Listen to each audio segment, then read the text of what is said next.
Hello, everybody, and welcome to the latest episode of Tales from the Fandom. Today, I am joined by a person who I happened to stumble across on Instagram and fell in love with their work. And I'm so excited to have them on the podcast today, joining me from New York. So if you happen to hear any noises in the background that I can't edit out, just it's New York. That's all I got to say. But I'm so excited to have Darcy join us today. You might know her on Instagram under the Instagram handle of venividiviscycosplay. And Darcy, welcome to the podcast. Thank you. I'm so excited to be here. I am very excited to get to talk to you. As we talked about before we got started recording, I think someone had shared one of your posts on an Instagram story at some point, and it was from there where I had clicked through and I fell in love with the cosplays that you had done, but also the work that you do on Broadway, and following your account just has been a lot of fun, whether it's the cosplay content or the behind the scenes like Broadway stuff. And I feel very blessed to have been able to follow you, and then to have you come on the podcast. Even I am humbled. Thank you so much for that. I'm always really grateful when people enjoy the various aspects of what I do. Like sometimes I worry there's too much of the Broadway stuff, or too much of the sewing, or too much of the art. But I also love having all aspects of that out there. So this is great. Well, I'm super excited, and I'm pretty sure it is your Eliza cosplay from Hamilton, because that dress, I don't know what to call it besides like the green dress, the dress that she's in for most of it, Mhm. but it's just I don't know. There's something about it where, of all the dresses in Hamilton, like that's the one I'm always like that's the one I like. It's such a unique shade of, we call it mint. And what's even funnier is when you get to what the crew calls it, like the actual wardrobe department, and what the fandom calls it, like that's where you see these crazy deviations, and you don't even realize you're talking about the same costume. So we like calling it the mint dress. I don't know what wardrobe calls it. But it's got this amazing color play. It's woven on one side in blue and the other is in like gold. So depending on backstage natural lighting, stage lighting, etc., totally different to the naked eye. That's just simply incredible. And I don't know, there's just something there, like the buttons on the side of it, and the way that it just flows. I don't know, like, and as a person who doesn't watch like a lot of things for like the costumes and stuff, like that's one of the things where I'm like, wow, that is something as far as the dress goes. It's one thing that I think is fabulous about those those three costumes is they're simple. They're really simple. You're not looking at the crazy like ruching details that we saw a lot during the expensive colonial fashions, but it's the little details that make them, like the little peplum on Peggy's, and then Angelica's little lace moments, and then Eliza's asymmetrical button thing. And that's just what defines the three characters visually. Mm-hmm. It's just so cool. You do awesome work. We're going to talk about that near the end of the podcast, and I'm getting ahead of myself, or getting further into the future of myself. But we've got some fandoms that we're going to talk about, and one of them that you love, that you told me about, that we're going to talk about, is Sailor Moon. My whole childhood. How did you first get into Sailor Moon? Like, where did you get your start with Sailor Moon? When I was in kindergarten, I think, the babysitter had two other girls who were a bit older than me, and they loved the show. So they would have it on every day at 4 p.m. In fact, I'm certain it was 4 p.m. So I'd get home from school, and then they'd get home from school, and we'd plop down in front of the TV, and everyone would pick like their character. So when it was in the early seasons, it was just Sailor Moon and Mercury and Mars. And I was like, but I like green. And they're like, okay, Sailor Jupiter is coming, but not yet. And so like a couple weeks later, then the green one showed up, and then that was my character. And then I think it might have been a year later, because Sailor Neptune, who is my, be all end all character, she shows up in the next season or the season after. And I was being babysat by a totally different family at that point. So there was a huge shuffle, and I was like, I'm Sailor Neptune now. This is my new jam. This is my new thing. Just I'm Neptune. I'm not Jupiter anymore. I have the new person. Different shade of green. Different shade. This is going to be a podcast about different shades of green and what we call them. It's true. Oh, this is gonna be great. What was it that drew you to Sailor Moon? Besides, obviously, you're watching it, with some older kids being babysat. What drew you to it? But what kept you like through from that point to now? It definitely went into hibernation for, I want to say, a solid decade or so. And maybe 5 or 6 years ago, I rediscovered it. And only then did I find out that the version that we were watching on Cartoon Network was censored. Yes, it was.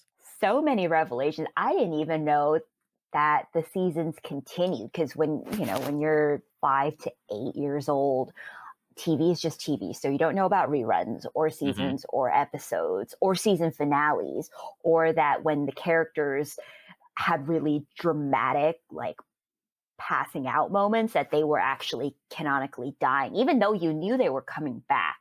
That doesn't process, because they don't say that either. Right. So I was learning all this stuff, and I went down these Wikipedia rabbit holes. These two. Oh no, that's so sad. And then I found out about 3 more seasons where things just escalated. And I still haven't watched those seasons because I don't know where to find them. But I got back into it, and then I couldn't get back out. Then I went to Japan for the first time, 2019. And there's a Sailor Moon store. Went crazy in there. It was amazing. I was like this kid in a candy store. So now I have little things decorating my TV stand and a tote bag on my wall. And it's nice to have this reminder of what so inspired me as a child, or that, like, that whimsy, I think, is what it is. Just like a reminder of how fun these simple, pretty little things can be. Mm-hmm. It's definitely something. Like, I remember when it first came over to the States to begin with, because I was a freshman in high school, and getting exposed to the characters then, and seeing like the uncensored, like, because I had people that would like trade videotapes from Japan. Like, they would mail videotapes over to one of the people in my high school, and then we'd watch it. But there's no subtitles, and there's no dubbing. You're just trying to figure out what's going on. And so, like, we would see the characters and be like, oh, these characters are so cool, but we don't know what's really going on at that point.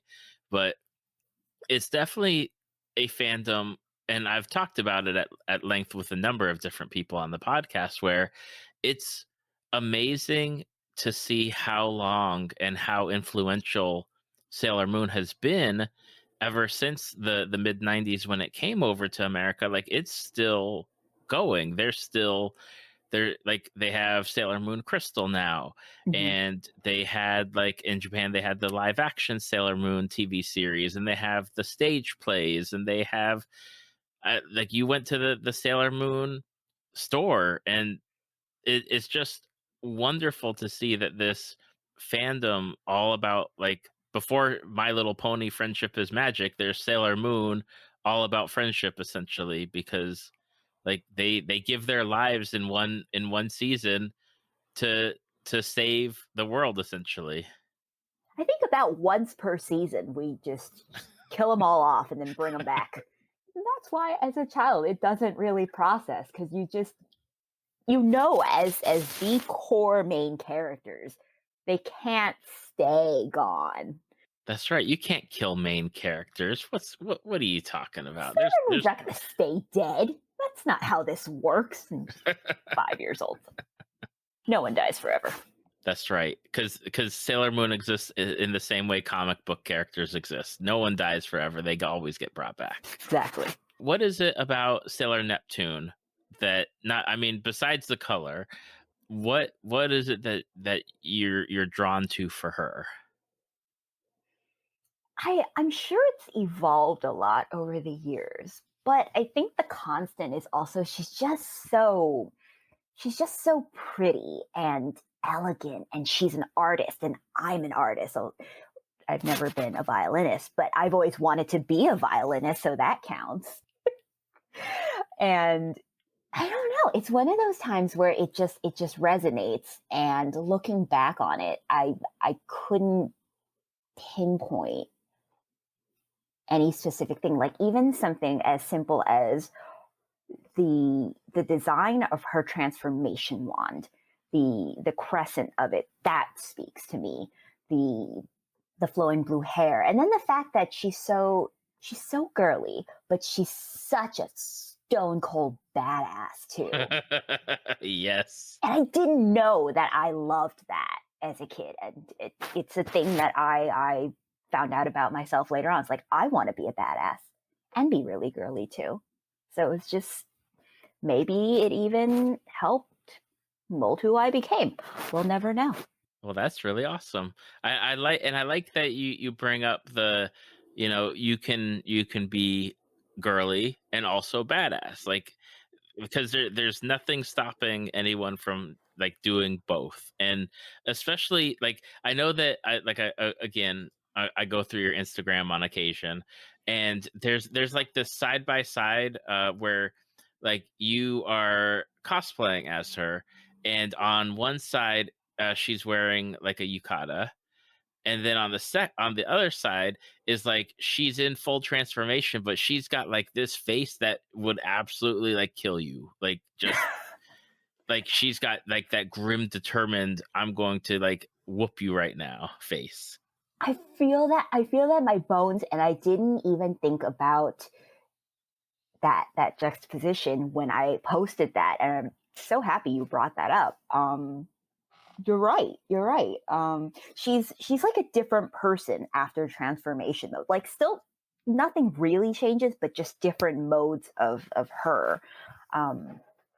Although strangely enough, when I'm doing the cosplays of her, and she honestly must be my favorite character to cosplay. Once I got that wig, and my good friend taught me how to, well, she styled it first, and then I learned how to restyle it. Biggest transformation moment, like just changing the hair color like that. And yes, she's a cartoon character, but it's just fun. It's so fun, and it's been a great source of solace during this whole shutdown, just to be able to like dig through my closet and see, well, another month has gone by where I don't want to finish making her Sailor Scout outfit, but I could dig out this top, this skirt, and this dress and make one of her street looks. Mm-hmm. And that works for me. Do you still like watch any of the old Sailor Moon episodes, or any of the new like Sailor Moon Crystal, or is it something where Sailor Moon is just this fandom where it's just a part of you, but it's not something that you really like consume anymore?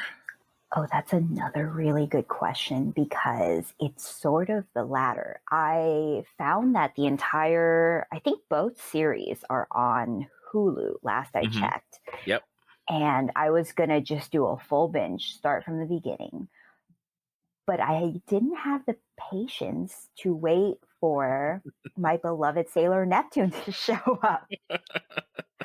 And I also couldn't just skip to her season either. So it's like a rock and a hard place, where I know once I finish these single seasons of new shows that are coming out, I will get back to it. But in the meantime, I just haven't revisited the series in and of itself. I tried with my kids, because my kids are at the perfect age. They're in middle school now, so they're at that age where I try to influence them. I'm like, hey, you should watch this because I really liked it like when I was your age, or I think you would be interested in it. So we pulled up the original Sailor Moon on Hulu, and as somebody who hasn't watched all of the episodes, like I've caught episodes here and episodes there, but I've never watched it straight through. There was definitely a point in the first season where I was like, I don't remember this, and these episodes are really just like they're there, but it's my one of my kids was like, they're using the same animation from the first episode and the second episode, and I said, yeah, but we watched that with like Voltron and She-Ra and everything else on Netflix too, like that, they show the same stuff. Get over it. But at the same time, it just feels like with the age of the episodes, there are definitely times where there's lulls where it's like, Yes. okay, let's I'm all for one for taking the time for storytelling and for just letting things sit and be experienced, but at the same time, Sailor Moon, there needs to be like a little bit more pep in the step. That is very, very accurate. I also struggled with it with, this decade-long gap of revisiting a show that I originally watched when I was, 6 or 7. It's different. And there's so much new content being created and released, and so quickly too. Like every time I finish one of those one season shows or so on Hulu or Netflix or Amazon, and they're all excellent to me, but you go through it so fast, and they're well written, and their pacing is great, and there are these catchy one-liners. It becomes my thing of the moment. Mm-hmm. It's so hard to go back to this show that I, still love for all intents and purposes with stock footage and try and maintain that same level of interest. I'm right there because my nostalgia goggles are always on whenever I hit Disney Plus, but then I can't make it through the shows that I want, that I grew up with in childhood. It's I don't know, it's not repetitive, but there's just something where it's like I can't. I need a season long plot. I need character arcs. I need growth, and I don't get that from my shows from like the mid '80s and early '90s at times. That one is tough. And the other thing that is hard when it's shows that are live action instead of possibly cartoons is the fashions. It's even, and we didn't talk about this, but How I Met Your Mother, which came out, I think, in the mid-early 2000s, that's not that long ago. It's not so far in the 2000s that it looks like the 90s, but it's not recent enough that you can look at the bootcut jeans and the cardigans layered over like a long sleeved, slightly lengthy jersey knit tee and not feel a little jarring. Yeah. So when you have, Buffy the Vampire Slayer, which was introduced to me probably in like 2010-ish, I put it off for a million years because I cannot handle 90s shoes. It's not even the clothing, it was the shoes. And the clothing. And the clothing. Yeah, there's Buffy's one of my favorite shows that I grew up with, like in high school and college, and it's definitely there's definitely some age on it, and like again, it's like there's a nostalgia factor of I really love this, but I don't know if I can make it through like watching all the seasons. It would be tough, and it's certainly one of those shows where you get so invested in characters, and I can't let go of them a second time. Like in that one, just they really make it hurt when the characters die. Mm-hmm. So I probably could not revisit those shows, and it has to exist. The idea of it, that's what it has to be for me, because I would just be too sad. Right. Another fandom, and I like that you when you sent in your response that you were like, this is like a series without a large active fandom.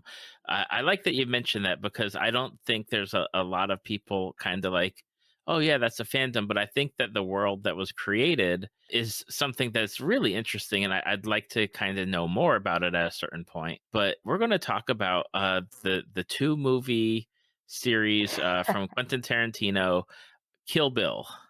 Oh my god, the amount of conversations that I have with people before I make a reference to Kill Bill, it's not obscure, thankfully, because how hard would it be to try and make a reference to a truly obscure movie? But I still have to ask, have you seen Kill Bill? And I really need the answer to be yes.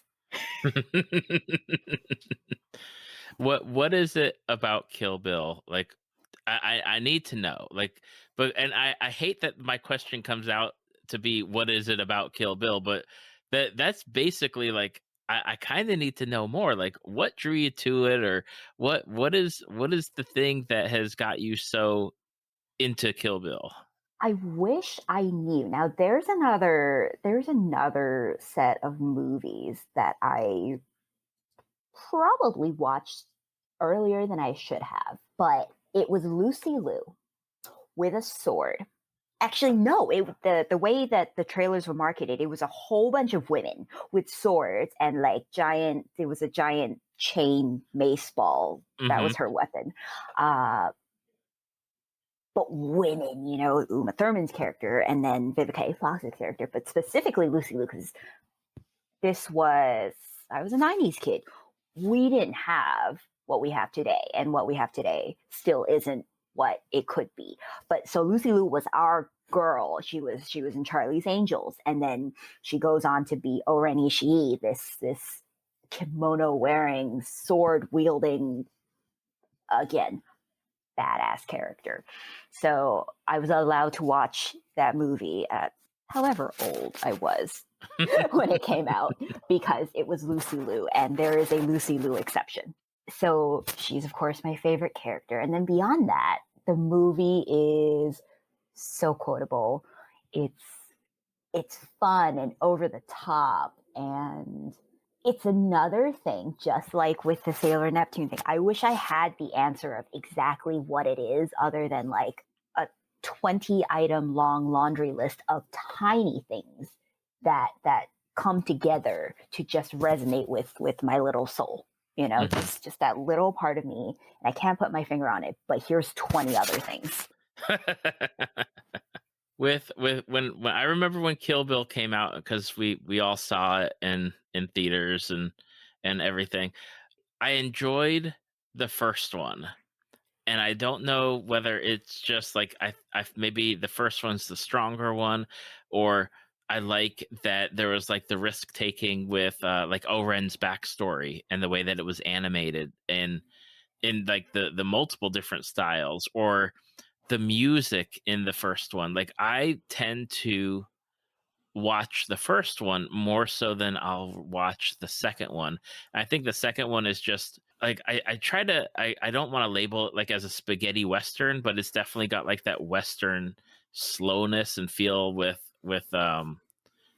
Bill's brother, Mhm. and just that whole like training montage in with I don't remember the character's name, the martial arts Jaime. master. Yes.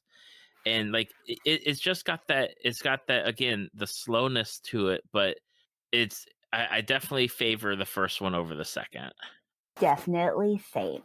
The second one is also very good, but it doesn't resonate with me the way the first movie did. Although Bill, David Carradine, were it not for him and his entire Superman monologue at the very end, I probably wouldn't have loved the second movie at all. I probably would have enjoyed it, but the only reason like the second movie is on par with the first for me is just everything he does. He's so great. Bill is so great, and as is David Carradine. It's just he had an autobiography or a memoir, unsure of the exact technicality of it, but I read it many years after, and he talks about how I believe that was just a conversation he has with Quentin Tarantino, and then he liked it so much he wrote it into the movie. That's amazing. That's that character is also sort of him. Not really, because he's not evil and crazy, but that little tidbit, one of the best parts of the second movie for me is straight up Carradine. Like, that's awesome. I feel like he as a character and as an actor, really with the second movie, he really that the way that Bill talks and the way that Bill tells the story and the way that you haven't really interacted with his character that much, but yet here we are, and he's really like doing a lot of heavy lifting for that movie to make you within the short span that you get to actually interact with him, you really get to I don't want to say understand him, but to really like get to know his character and then to be like, I really don't like you. I was shocked by how much I liked him, not as a character, but like as the person in the character. So like, Mhm. you can like terrible, terrible characters because they're fun to watch in a work of fiction. Right. But what shocked me was liking him, the character, as the person, even though we know he is terrible in everything he's done in the movie and leading up to why these movies exist for the character of the bride. It was horrifying what he did. Mhm. And yet he just has such swagger, you know? He's got that charismatic way that he talks and Yes. presents himself, and it's definitely something. It's definitely like it's hard to like. I always it's something where it's like you can't put your finger on it, but you can definitely point it out and be like that right there, all of that. These 20 things. See, if I were a YouTuber, it would just be, and here is a video of 20 things I loved about this one specific scene. Not even the whole movie, just this one scene. Just the one scene with Kill Bill. I there's always talk of making a third movie, and they'd mentioned it on a number of occasions, like with Vivica A. Fox's character's daughter, and the bride is like, oh, if when you get older you want to come after me, you know, come do so. And they had always mentioned, oh yeah, when she gets old enough, we're gonna do a third movie or some sort of thing. Is that something that you'd like to see? Would you like to see like the world of Kill Bill like expanded or built upon further? Oh yeah, absolutely. If we could have gotten Kill Bill Volume 3, I've given up hope at this point. But should it ever happen, I will be pounding down someone's door. I would love more Kill Bill content, for a movie that was so enjoyed by as many people as it was, there's not a lot to consume, you Hmm. know. There's not necessarily a lot of merchandise. It's not really cosplayed at cons. It's rarely ever going to be the thing that people talk about the next day the way, Sunday night's Game of Thrones episode was. It was never that.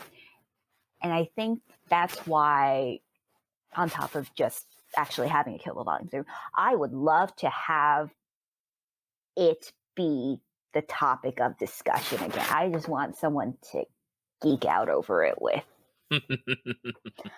So if we ever had the musical to provide the context, that was my April Fool's joke this year. I 5-minute photoshopped a poster with Kill Bill, the musical. So happy to be joining the design team for this, coming to Broadway December 2021. And people were on board, or, at least 3 people were on board. And then a lot of people were just happy for me. Yes, they were. But any content, anything in the world, no matter how outlandish a Kill Bill musical would be, it's just tear away detachable limbs. And then at the end of the show, the dressers and the props department work together to snap everything back on. Oh my God. Just, I would love for more stuff of it to exist. And it's that wishful thinking that has me still subscribe to the Kill Bill subreddit with its 200 members, if that much. As we were talking, I was like, okay, because I love like the lore of things. I always want more backstory. I want more stories to be told. And I was thinking, I'd love to like see the formation of the team, or what they did, or why they were formed. Like, how did that happen? I need, like, that's the information I would love to see. And I don't want to call it like a prequel and then be sad because we can't have the same like actors in place. But it'd be nice to kind of just live in that world for a little bit and just see what's going on and see what the reasoning was behind all of that. I never, until this very, very moment, considered the thought of a prequel instead of the sequel, because that's all they've ever talked about it to be.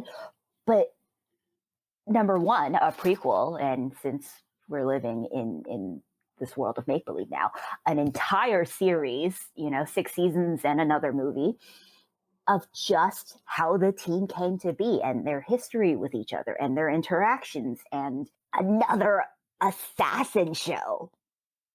That's my favorite genre in the world. It's just that, There we go.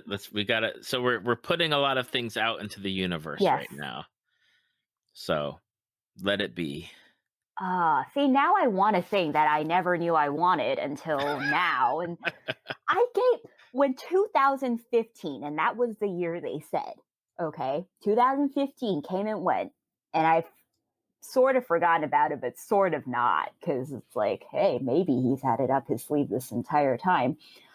Years before that, because when you're young and 10 years feels like 50, and now from here on out, 10 years is probably going to pass like 3 months. I couldn't imagine waiting till 2015. I couldn't even imagine getting out of the early 2000s, the single digit 2000s, because that's, all the brain could process. And then 2015 hits, and we never got the third volume. And it's fine. Everything's fine.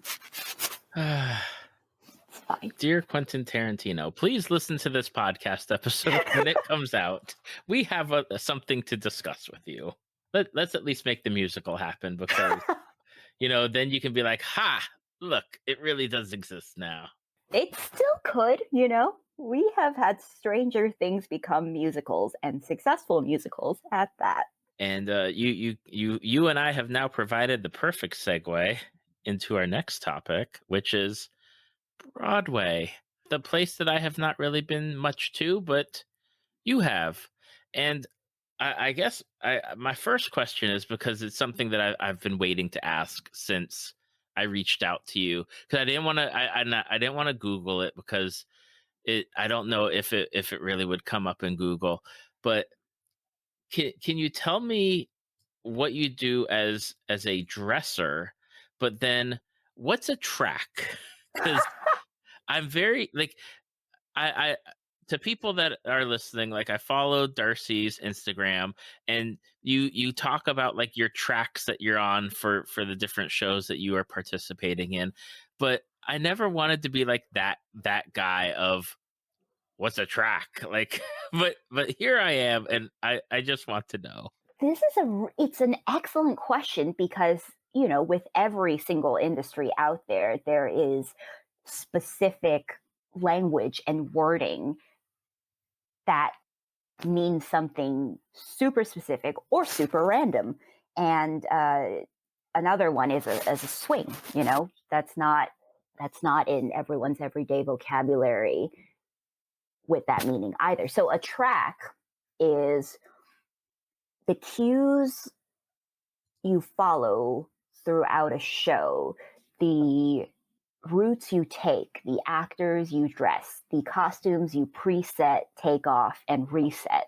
And a show may have 9 different dressers, and every dresser has a slightly different track depending on who you dress and which change you need to help out with, and when you're available to help out with something else because that dresser has their hands full at X, Y, and Z point of the show. I think that's the best definition of a track. And every department will refer to, every might be a little overreaching, but the various departments all have their own tracks too. They follow different cues. So like props tracks will be centered around, and 3 of us move this piece, and then you actually cross over to stage right, and then this person stays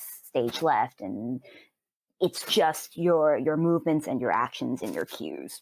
Okay. And you follow it exactly the same way, as long as everything goes right, 8 shows a week. And you're a dresser, and I assume, like as you have explained the track, helping on and off with the costumes and prepping the costumes and making sure the costumes get back to where they're supposed to go in the condition that they're supposed to be in. Exactly. So there's some smaller things that kind of differ from show to show and sound really, really funny when you mention it to someone who doesn't work in the industry at all.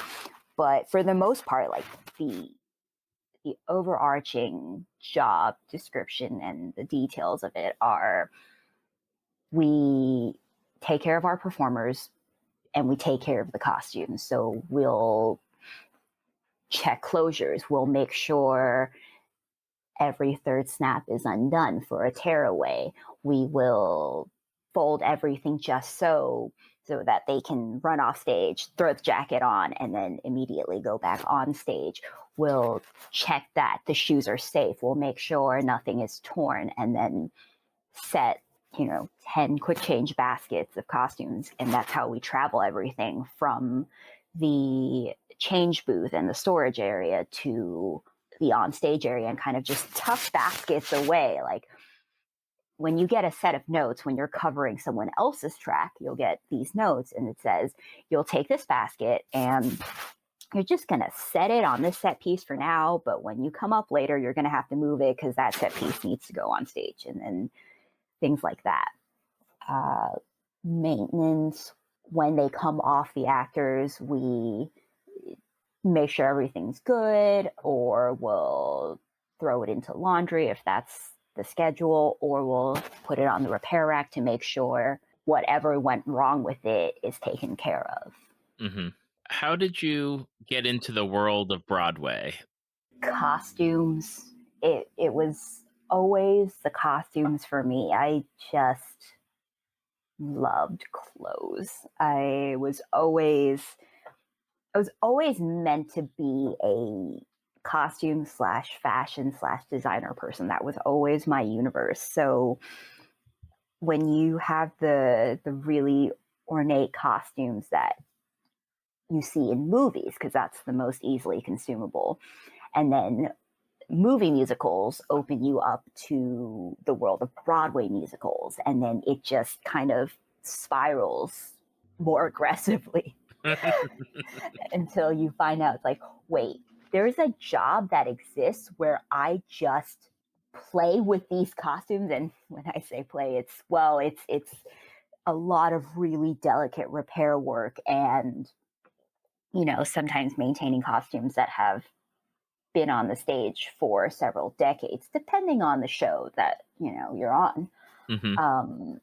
And they're even prettier and more fascinating, and also dingier, all at the same time up close. Like all three of those things. I wish I could describe that feeling. And, in the show I'm working on right now, Moulin Rouge, everything is still pretty gosh darn new, which is lovely. And we have, of course, nothing that's decades old. But when you do look at something that has that history, it's so cool because on some level, that this brocade isn't in existence anymore. Because I just looked through this morning as I was about to go out to shop for this current cosplay of mine. I had a very sad moment of what was happening to the New York garment district.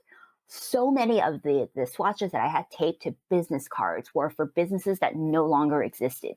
And that's the case with costumes. So you can have a principal have the same costume as their understudy, but it's made of totally different fabrics. And the patching and the really delicate darning that's been done to help this costume continue to exist and play on stage. That is exactly the kind of thing that I wanted to do without knowing that it was the kind of thing you could do until when did I find out? It's probably around high school that I learned more about the industry beyond just watching the shows. Mm-hmm. That's something that I hadn't even ever thought about, is that some of these costumes that have been around for that long, like, not only are you having to keep them and maintain them for use, but that the very fabric that they're made of doesn't even exist anymore. Like, that had never crossed my mind. That's a fun one. That, and it depends, like which aspect of which fandoms that you're particularly into. Because, like we were saying before we started recording, some people love knowing every detail about who said what, the name of the character, and which episode, and the little things in the background, and Mm-hmm. and some people just love knowing what that costume was made of or how it closes in the back. And I'm not in the Star Wars fandom, but I have friends who are, and it's so cool to hear them talk about how this costume was made of this fabric, but that's different because X, Y, and Z happened during production and they couldn't change that. It's like, I'm not in this fandom, but I love knowing that because it's so cool to me. Mm-hmm. And I love learning about things that I don't normally think about just for the sake of learning it and possibly forgetting it or filing it away for moments like this. Now, what are some of the shows? I know you mentioned you're working Moulin Rouge now. What are some of the other shows that you've been a part of? I was lucky enough to work on all three Disney productions back when they were all running on Broadway. So Frozen, Aladdin, and Lion King. And that's when the word swing comes in. That's not terminology that most people use, but a swing, whether you're backstage or on stage, you cover multiple tracks. On stage swings can cover multiple dancers or multiple roles, and swing dressers cover multiple tracks. So I knew most of the tracks on all three of those shows. So in a given week, I probably worked on all three in some capacity, whether it was in the daytimes doing repair work or covering the show run. What other one was really fun to work on? It's those three, and then Moulin Rouge was a really big one. I did the Prom, Bronx Tale. I did a bit of costume building for the Gentleman's Guide to Love and Murder tour, which, yeah, and this is what I love about working in this industry. It's like,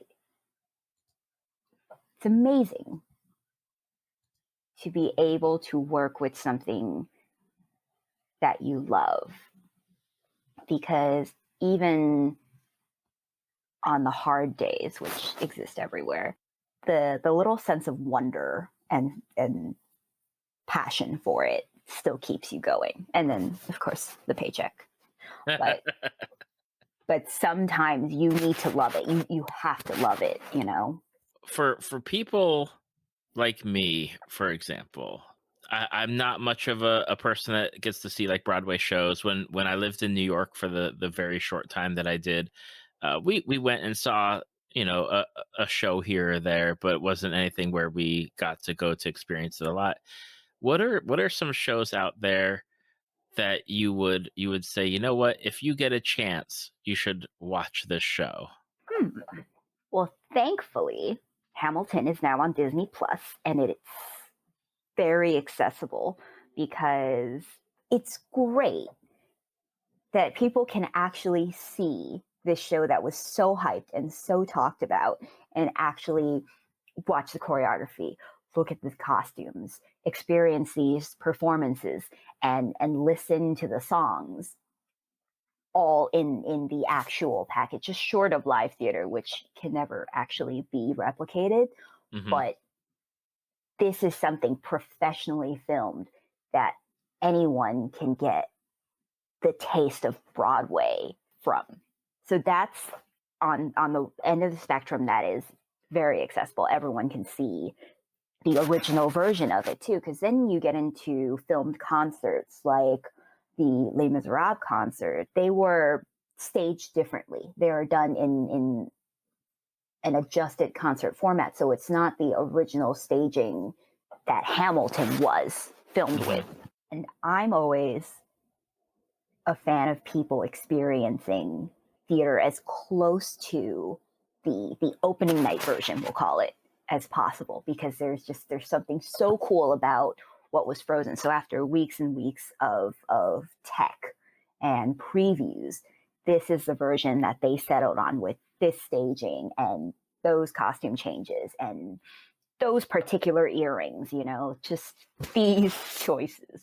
Getting away from Broadway, and the last thing we'll talk about is cosplay, which kind of, I mean, you've talked about your love of fashion and your love of clothes and your love of like creating these costumes, and you do it on Broadway, and you do it now for like you do it in the cosplay world. Like why did you decide to start cosplaying? Ooh, another excellent question. Um, First, it was making the costumes because they were so pretty. I just wanted to have something to, okay, for me, I never lost the sense of wonder that came with playing dress up and twirling around in a pretty dress and pretending to be a princess.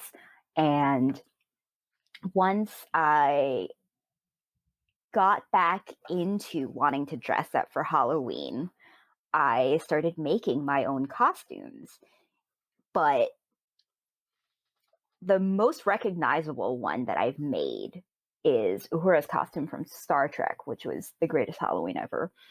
And that was probably technically my first cosplay, because then I started making slightly less recognizable ones. Uh, Possibly like Marjorie from Game of Thrones, and then Sailor Neptune's like, yeah, they get it, but not everyone gets it. Then I started working with wigs for cosplay, and I was scared of it for so long because I have always been a costume maker.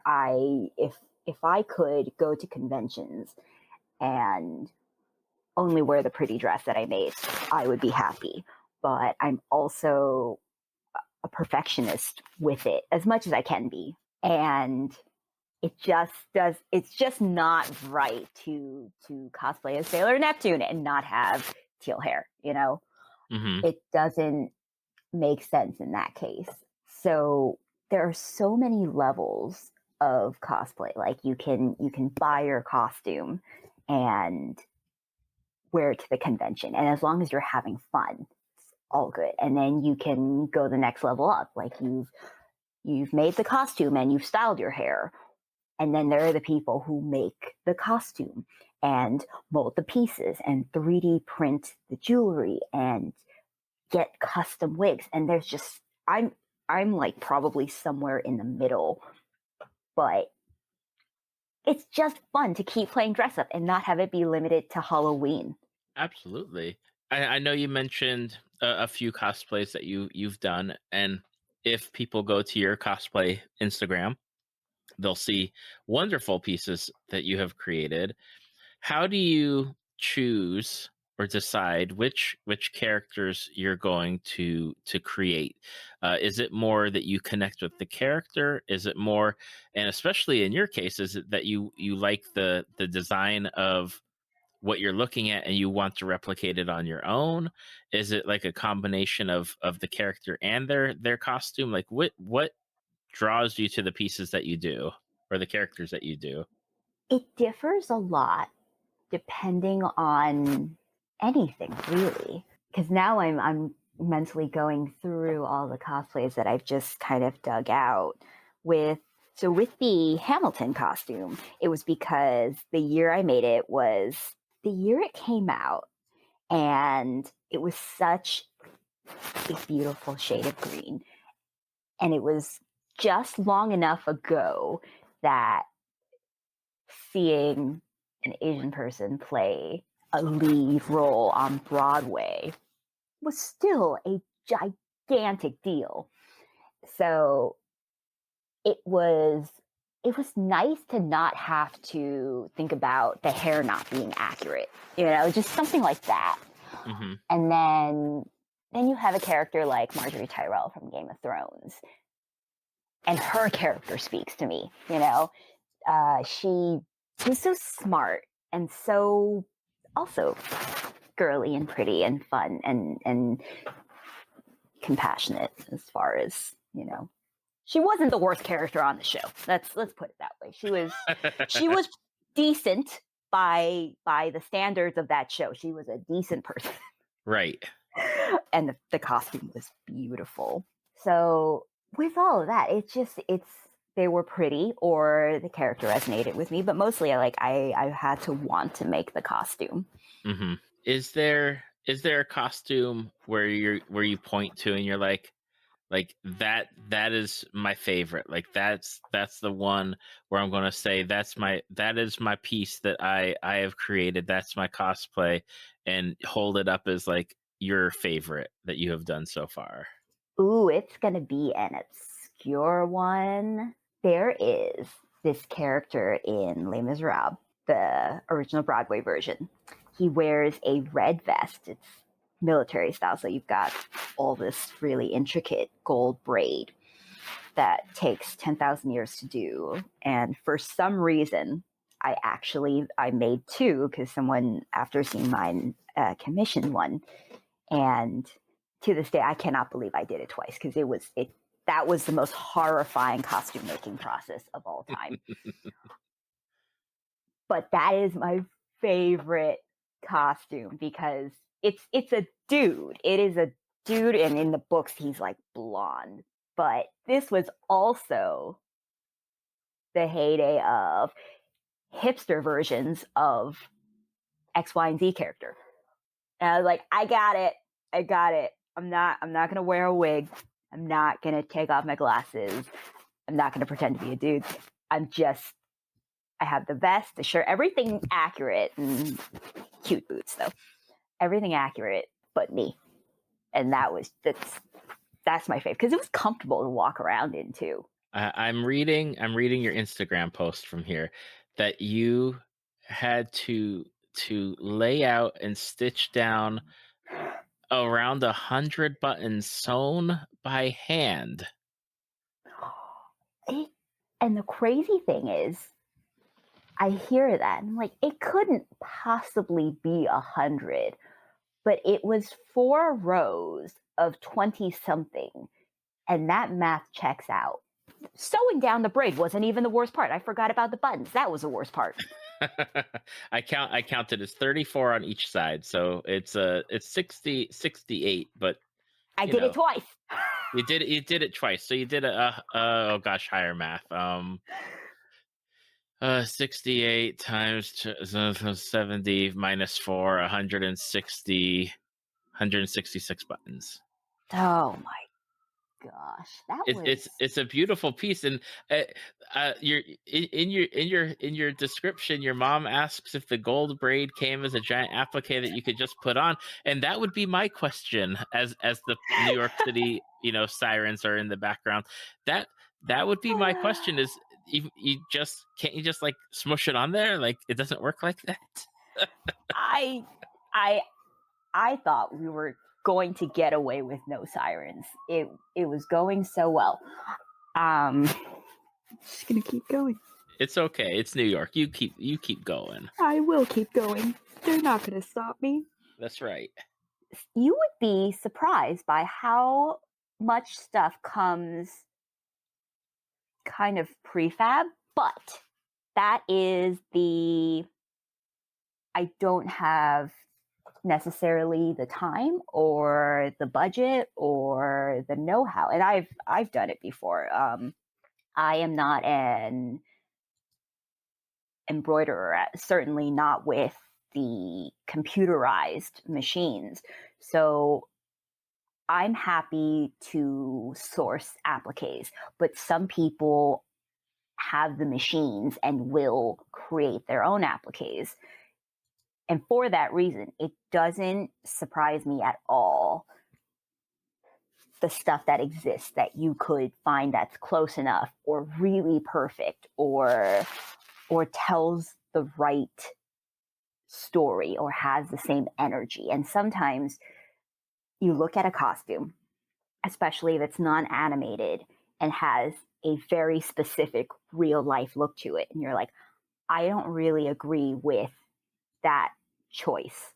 And you do put your own spin on it. Like I'm a big fan of copying something or replicating something 100%. But I also realize that sometimes I just make a different choice because nobody is telling me that I have to follow anything. I am creating my own budget, you know? I'm the producer here. That's right. You decide. You decide where you go with it. The last question that I typically always ask people who cosplay, and it's something that if you're listening and you don't know anybody that cosplays, there's a list. Every cosplayer has a list of cosplays that they want to do or that they're working on or their goals to do within like a year. What are some of the cosplays on your list? What are some of the ones, and you don't have to go through all of them, but what are some of the ones that you'd like to really finalize or have come to fruition this year? I am putting it out into the universe that before Broadway comes back, I will actually finish my Sailor Neptune costume. It's only missing 2 things. But it's been 13, 14 months now, and I still haven't added them. So that needs to happen. It's so close to being done. Second thing is there is this gorgeous magenta and black costume from A Gentleman's Guide to Love and Murder. Those are the 2 greatest color combos of all time. And then that whole costume is just this Edwardian kind of like mermaid moment. That is my current big project. I've already sourced most of the materials for it. And I'm finding like cute little accessories. I'm even going to decorate this little straw hat. Very excited about that one. And it might just take me long enough that hopefully we'll be ready to go back at that point. And the one that's close to being finished right now is Sailor Neptune's school uniform, which has always been very distinct to me. And thank God for Spoonflower, because someone created the striped pattern for it. So I bought some of that to decorate it because this was so easy to create accurately that it didn't make sense to not do right. So once that existed, I was like, I want one. It looks comfortable and I don't have to wear heels. And also, Comic-Con is in October, and it's breezy and chilly, and this has sleeves. Simple needs. Simple needs, that's right. And I always like to push I hope everything has pockets. Pockets for everybody. It does, though. It does. The pockets were one of the first things I made, and the skirt is still hanging in like 3 pieces, but the pockets are made. My craziest thing that has pockets, ready for this? My Marjorie Tyrell costume has pockets. I mean, with the amount of fabric there, I would hope that there's like a whole like section of pockets somewhere, I like love hidden pockets, like pow. I'll probably have to share that photo. There's just one of me. Look at it, has pockets. It looks, I mean, you're not supposed to like lift up the skirt by the pockets, but I like to think they're pretty well hidden. Anything that's not a pencil skirt should have pockets. Reasonable size pockets. Oh, I know, right? Yes, indeed. Now, Darcy, we're here at the end. We have both survived. And for people that are listening and they are enamored with you or want to check out your work that you do and see not only like your cosplay stuff, but the Broadway work that you do and all of like the behind the scenes stuff that you get to share, whether it's like with the costuming or sourcing materials and all that fun stuff. Where can people go and find you out there on the internet to check out your work? So the most comprehensive source for my work would be my website, viscountessnewyork.com. I'm on Instagram for cosplay under venividiviscycosplay. And then my main Instagram, where you can find all of the Broadway, all of the design, all of the New York Garment District adventuring, and the illustration is Viscountess NYC. Awesome. And I will have the links in the show notes and on the Facebook page and website. So that way, if you want to follow Darcy and check out her work, certainly go do so. Make sure that you drop a follow and you know, maybe even say that you heard about her on the podcast. That'd be pretty cool. But Darcy, I want to say, you know, I get to talk to a lot of people on the podcast, and I genuinely like, and I told you this before we started recording. I genuinely have been looking forward. Once you said yes and that you scheduled your time, I was like, oh my gosh, I get to talk to Darcy, because there's a lot, like I love what you put out there. I love what you create. I love the drawings that you do. I love seeing like the works in progress that you're working on. I really get to enjoy what you do through your eyes. So thank you, not only for sharing it on Instagram, but for coming on the podcast and talking to me about what you love and what you do. Thank you so much for having me. I was just sitting here this entire time thinking, number one, time flew by, but also this is the most fun I've had in 14 months. Oh, that is too kind. I'm sure you've had a lot more fun than this in 14 months, but I'll take that compliment. I won't. You know, I'm not a good compliment taker, but I'll take it. It can be tough. You have to train yourself to accept the kindness of others. It's hard for me too. Well, I truly appreciate your time tonight, and I thank you. Thank you for coming on. Thank you for listening to Tales from the Fandom. Subscribe to us on iTunes or your podcast app of choice. Follow us on Facebook at www.facebook.com/Tales from the Fandom to see photos, links, leave feedback, and check out upcoming guests. If you'd like to be a guest, email David at talesfromthefandom@gmail.com.